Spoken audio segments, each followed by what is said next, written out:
Capítulo 14. Las bases de la inexistencia del azar. Puesto que la realidad es holográfica, en cada acontecimiento y en cualquier experiencia se pueden hallar las señales de la inexistencia del azar. Sin embargo, estas señales deben ser reconocidas de entre una matriz de eventos que actúan como el ruido de un sistema. Precisamente la decodificación de estas señales implica el logro de una adecuada relación señal-ruido. Esta relación hace que el ruido sea solamente el fondo, a partir del cual la señal se manifiesta con la intensidad y el significado suficientes como para ser percibida. Cada linaje chamánico aconseja prestar atención a determinada clase o categoría de señales, asignándoles un significado preciso en términos de su participación en la inexistencia del azar.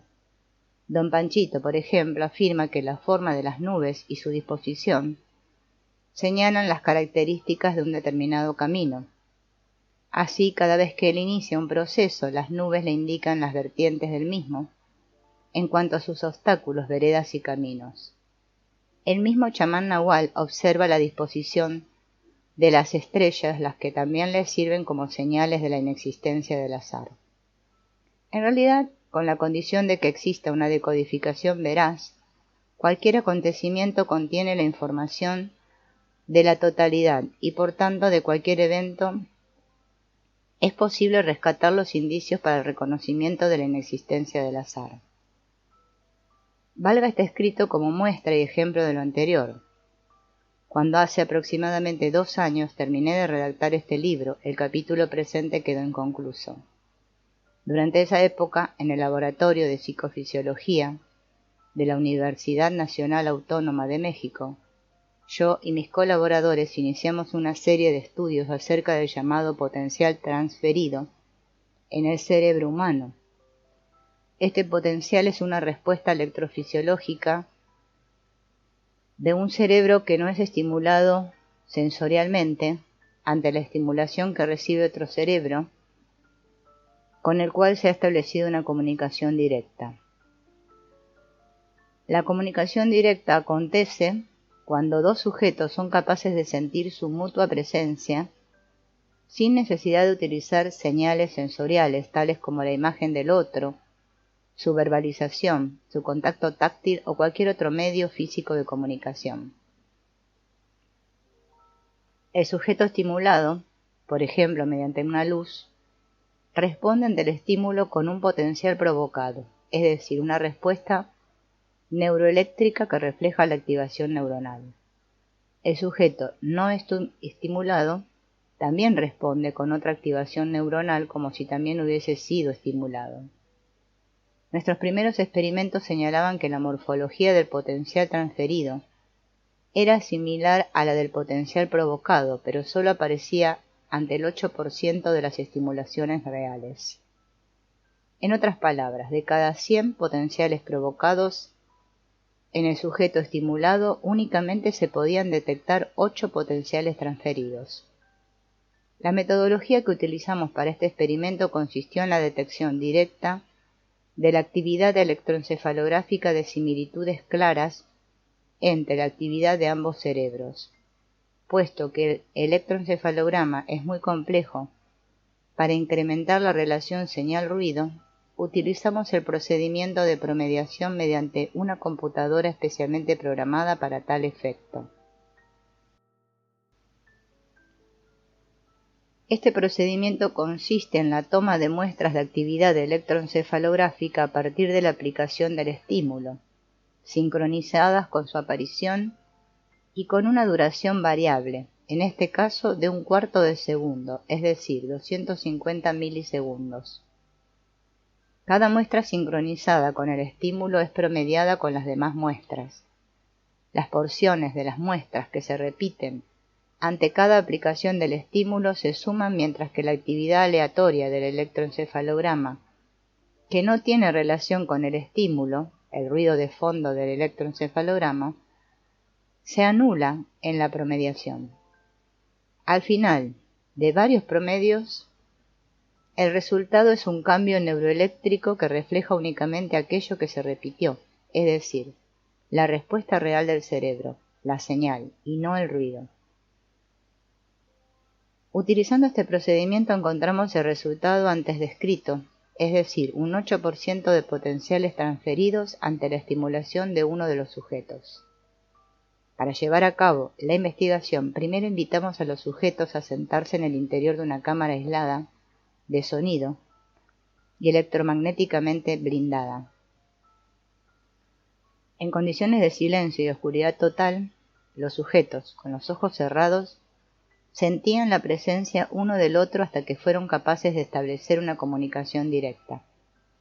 En ese momento, uno de los sujetos era invitado a pasar a la otra cámara aislada de la primera, electromagnéticamente blindada y en oscuridad total. El sujeto que había permanecido en la cámara original era entonces estimulado con una serie de destellos que su compañero en la otra cámara no recibía ni sabía que se estaban aplicando. Ambos sujetos en las dos cámaras mantenían su comunicación directa durante todo el proceso de estimulación. En estas condiciones registramos el potencial provocado en el cerebro del sujeto estimulado y el transferido en el cerebro del sujeto no estimulado. La condición de interacción previa suponíamos ser absolutamente necesaria para lograr la transferencia.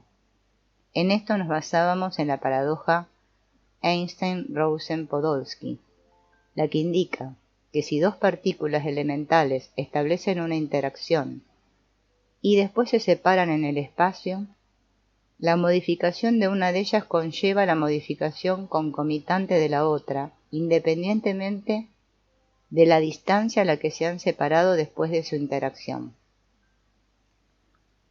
Los resultados que obtuvimos en el experimento del potencial transferido indicaba que la paradoja ERP existe a nivel del cerebro, al igual que entre partículas elementales.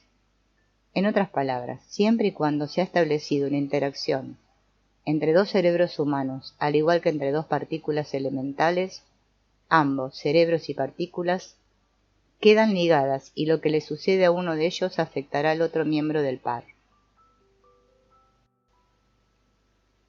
Desde el punto de vista de la inexistencia del azar, ya que demuestran que los objetos y los sujetos que previamente han interactuado forman una especie de red o matriz que los une, y lo que sucede con uno de ellos afectará al otro. Esta condición es básica para suponer y aceptar la inexistencia del azar. En una segunda serie de experimentos pusimos a prueba la condición de interacción previa como condición indispensable para el establecimiento de conexiones entre cerebros. En otras palabras, cuestionamos su necesidad. Para ello, diseñamos una serie de experimentos en los cuales intentaríamos registrar el potencial transferido, pero de sujetos que previamente al registro no hubiesen interactuado. El experimento consistió en invitar a un sujeto a sentarse en el interior de una cámara aislada sensorial y electromagnéticamente, y a otro sujeto también, a hacer lo mismo pero en otra cámara también blindada y aislada de sonidos. Ambos sujetos no se conocían, no se habían visto ni jamás, interactuaron uno con el otro. En estas condiciones, uno de los sujetos fue estimulado y el otro no. Registramos la actividad electroencefalográfica de ambos y utilizamos el procedimiento de promediación con el objeto de detectar alguna señal del potencial transferido en el cerebro del sujeto no estimulado. A diferencia del primer experimento, en este exageramos la exactitud y la sutileza de la promediación, primero incrementando la cantidad de muestras promediadas hasta llegar a la cifra de 512. Un promedio de 512 muestras de electroencefalogramas sincronizadas con un estímulo incrementa la relación señal-ruido en una forma muy grande. Segundo, ya no nos interesó solamente la detección de la similitud gruesa y aparente de ambos potenciales, el provocado y el transferido, sino más bien el análisis de algún indicio del potencial transferido que tuviese la virtud de repetirse independientemente de su similitud con el potencial provocado. Para lograr este análisis promediamos 256 muestras de actividad electroencefalográfica en el sujeto no estimulado sincronizadas con la aparición del estímulo en el sujeto estimulado. Una vez logrado este promedio, seguíamos estimulando a uno de los sujetos y promediábamos otras 256 muestras de la actividad electroencefalográfica del sujeto no estimulado. Ambas muestras de 256 presentaciones eran comparadas entre sí con el objeto de hallar alguna similitud entre ellas. Encontramos que estas similitudes existen. Este resultado indica que el cerebro del sujeto no estimulado logró detectar el estímulo, o la respuesta cerebral, en su compañero, a pesar de que ambos nunca establecieron interacción alguna.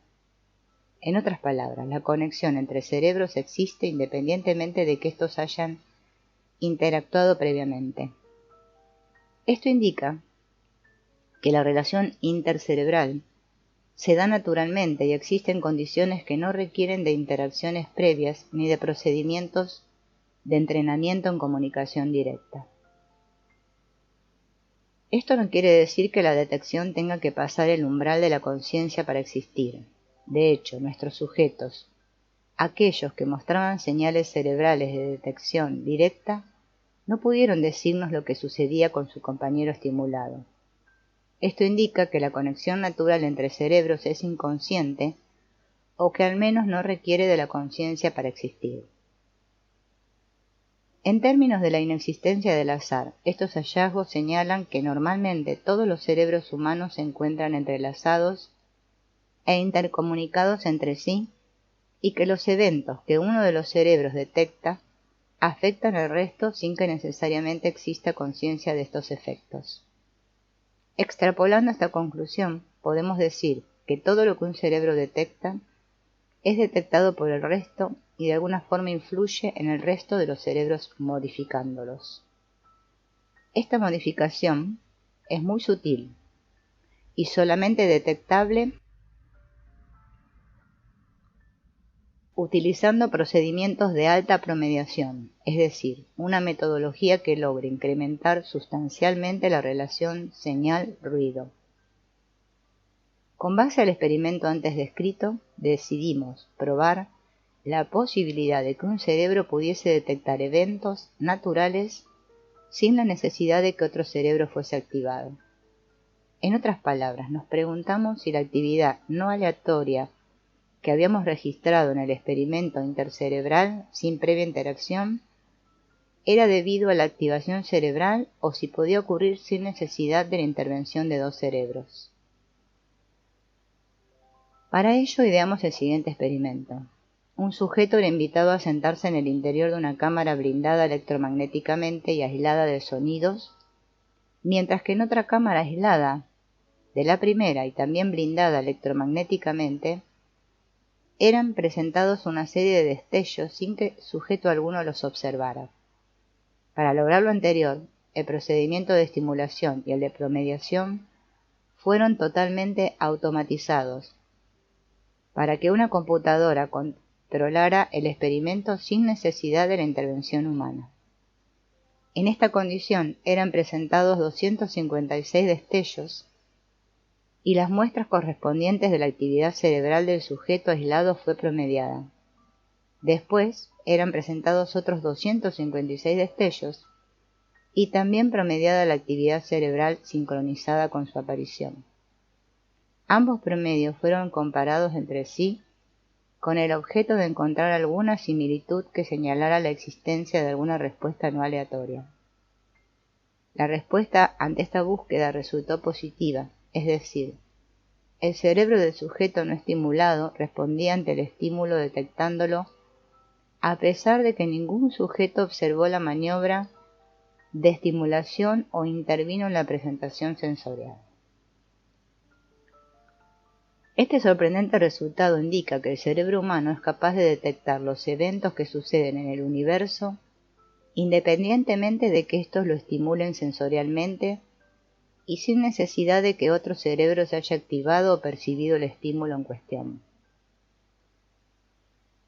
La pregunta que nos planteamos después fue acerca de la sutileza de esta detección. En otras palabras, el experimento anterior utilizó la aplicación de un destello de considerable intensidad.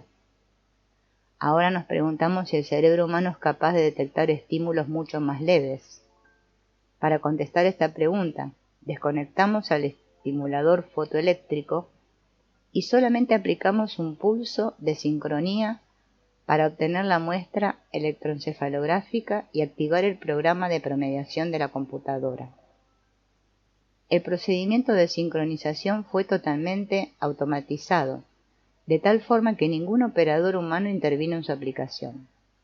En estas condiciones se repitió el procedimiento del experimento anterior, invitando a un sujeto a sentarse en la cámara blindada y aislada mientras se tomaban muestras de su electroencefalograma, sincronizadas con el pulso eléctrico de sincronía. Quiero hacer énfasis en el hecho de que en este experimento no se activó una serie de destellos de alta intensidad y de que el único estímulo capaz de ser percibido por alguien era la breve y casi imperceptible lucecilla del estimulador Grass S88, que indicaba que un pulso de sincronía había sido activado, fuera de esa lucecilla indicadora y del pulso eléctrico de sincronía de 1 milisegundo de duración y 1 volt de intensidad. Ningún otro estímulo era activado.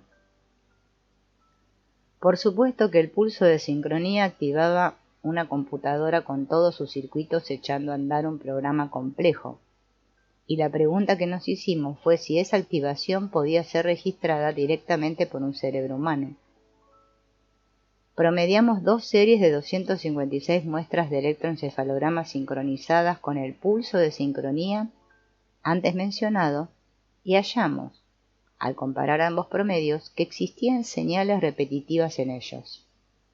En otras palabras, nuestros resultados indicaban que el cerebro humano responde ante estímulos sutiles. Este resultado podría extrapolarse diciendo que el cerebro humano es capaz de detectar cualquier evento, no importando su sutileza. De acuerdo con la teoría sintérgica, todo evento o cambio físico resulta y es una distorsión de la matriz o latiz del espacio-tiempo. De esta forma, un potencial provocado o un potencial transferido afectan la organización del espacio-tiempo y por lo tanto podrían detectarse en cualquier sistema animado o sin vida. Por ejemplo, la activación de un cerebro podría afectar la organización cristalina del agua, y si pudiese ser detectada esta alteración, se podría demostrar que está relacionada con la activación cerebral.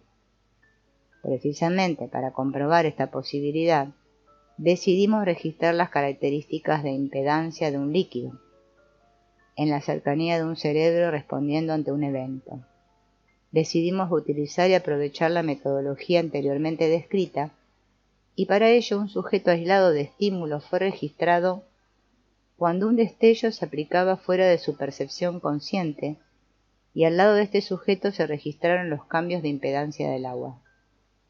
Tomamos muestras de la actividad electroencefalográfica del sujeto, sincronizadas con el estímulo, y al mismo tiempo muestras de la misma duración de los cambios de impedancia del agua también, sincronizadas con la aparición del estímulo. Ambas muestras fueron promediadas y 2 promedios de 256 muestras cada uno fueron comparados entre sí. Encontramos que tanto en la actividad cerebral como en los cambios de impedancia habían morfologías repetitivas indicando que ambos sistemas, el animado y el inanimado, son capaces de interactuar directamente. Enseguida hicimos lo mismo con 2 sistemas inanimados. Para ello aplicamos una serie de destellos en una cámara blindada y registramos los cambios de impedancia en el agua localizada en otra cámara blindada electromagnéticamente. Comparamos 2 muestras de 256 registros y hasta la fecha no hemos sido capaces de encontrar nada repetitivo, indicando que un sistema inanimado no es capaz de interactuar directamente con otro en ausencia de un cerebro que sirva de interfaz entre ambos. Planeamos incrementar la relación señal-ruido en este experimento para indagar hasta el límite de nuestras posibilidades técnicas por alguna relación. De acuerdo con la paradoja ERP, tal relación debería existir, pero quizás en dos sistemas inanimados si requiera la interacción previa. En resumen, nuestros resultados indican que los cerebros humanos están naturalmente interconectados y que la alteración en uno de ellos afecta a los otros, sin necesidad de interacciones previas. De la misma forma, hallamos que un cerebro es capaz de afectar objetos inanimados en forma directa, pero que dos sistemas inanimados no se afectan mutuamente si no han interactuado previamente. Todos estos resultados experimentales forman las bases de la inexistencia del azar.